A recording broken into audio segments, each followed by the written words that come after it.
今日嚟介紹下呢部 CLA 高功版啊，佢係搭載260嘅一個底嘅，通過上次保養啦，咁我哋檢查發現嗰個渦輪漏油嘅一個情況，因為我哋上次保養嘅時候已經洗乾淨啦，而家又行咗段時間之後咧，又係晒嗰啲底油喺度，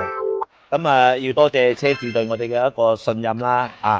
我哋深入檢查。渦輪嘅基建咧，各方面嘅基建咧都係正常嘅，冇虛位嘅，佢只係漏油啫。咁我哋提供咗個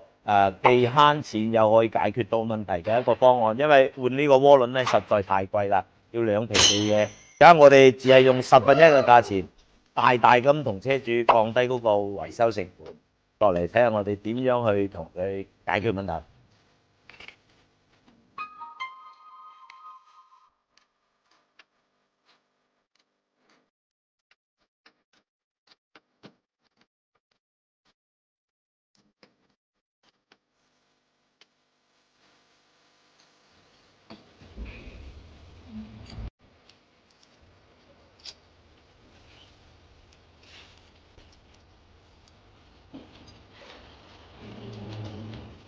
拆個渦輪咧，個油道膠圈同埋水管膠圈咧都需要更換嘅，而且咧我哋係用翻原廠嘅。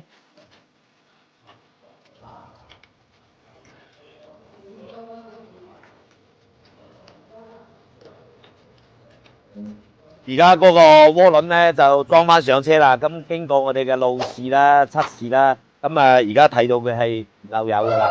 係因為嗰個密封環磨損咗，咁而家我哋換個渦輪嘅收包入邊咧係帶埋嗰啲環嘅，已經係一齊同佢換咗上去。我哋中山寶德咧都係秉持住能收則收嘅一個原則，呢部 Benz 嘅渦輪漏油又係一個典型嘅成功案例啦。如果你部愛車都有類似嘅問題，或者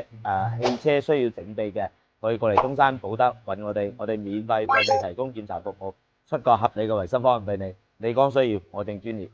記得關注我哋中山寶德哦。